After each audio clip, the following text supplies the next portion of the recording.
Flat पहुँचे हैं और मेरी सहेलियाँ भी यही आगे हैं। सारा सामान हमारे यहाँ पर बिखेर रखा है।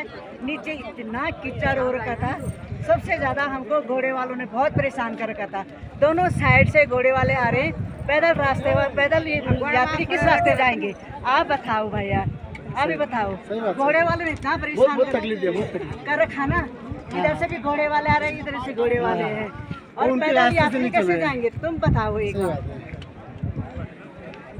Thank you. ये देखो घोड़े सारे एक साइड में अब आ गए हैं, नहीं तो रास्ते में एक घोड़े हमें चलने ही नहीं दे रहे थे। अब क्या करें, प्रशासन की भी वो कहीं तो व्यवस्था बहुत अच्छी कर रखी है और कहीं पे थोड़ा सा तकलीफ हो ही रही है। जय भोले की। सिर्फ इन घोड़े वालों ने हमको परेशान कर रखा है। थैंक यू भोले बाबा।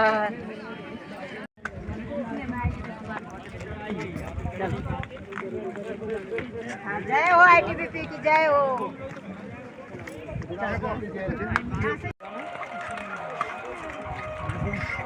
আর আমাদের মেজো ওই দেখো শর্টকাটে উঠে অবস্থা দেখো।